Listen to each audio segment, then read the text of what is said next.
Hello friends, आज की story start करते हैं ब्यूटीफुल सी लव स्टोरी के साथ में। एक कपल युगल को शादी के 11 साल बाद एक लड़का हुआ। बेहद ही प्रेमी कपल थे। उनका लड़का उनकी आंखों का तारा था। एक सुबह जब वह लड़का तकरीबन 2 साल का था, पति ने एक दवाई की बोतल खुली देखी। उससे काम पर जाने के लिए देरी हो रही थी, इसीलिए उसने अपनी पत्नी को उस बोतल का ढक्कन लगाने और अलमारी में रखने को कहा। लड़के की माँ रसोई घर में व्यस्त थी। वो ये बात पूरी तरह भूल गई। लड़के ने बोतल देखी और खेलने के इरादे से उस बोतल की ओर गया। बोतल के कलर ने उसे मोह लिया, इसीलिए उसने उसमें जो दवाई थी उसे पूरी तरह पी लिया था और दवाई का असर उसके ऊपर बहुत ही ज़्यादा हुआ और जहरीली दवाई थी। जब लड़का नीचे गिरा तब उसकी माँ ने उसे देखा और जल्द से जल्द उसे हॉस्पिटल लेके गई और वहाँ उसकी मौत हो गई। वो लड़की पूरी तरह हैरान हो गई थी। वो भयभीत हो गई थी कि अब वो कैसे अपने पति का सामना करेगी।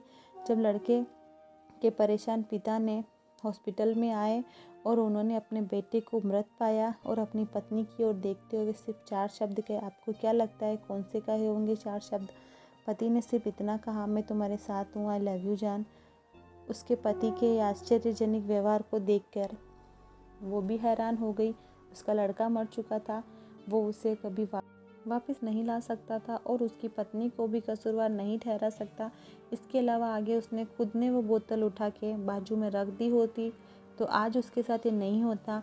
वो किसी पे आरोप नहीं लगा सकता। उसकी पत्नी ने उनका बेटा खोया है। उस समय उसे उसके पति से सहानुभूति, दिलासा चाहिए थी। उसके पति ने उस समय उसे दिया।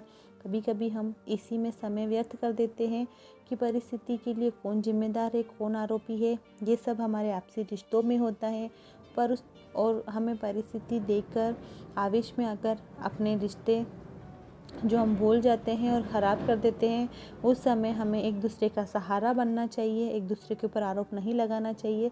कुछ भी हो जाए हमें हमेशा एक दूसरे का साथ देना चाहिए। तो फ्रेंड्स, हमें इस कहानी से यही शिक्षा मिलती है कि हमें चाहे परिस्थिति जो भी हो, बस मिलजुल कर परिस्थिति का सामना करना चाहिए और हमें अपनों के ऊपर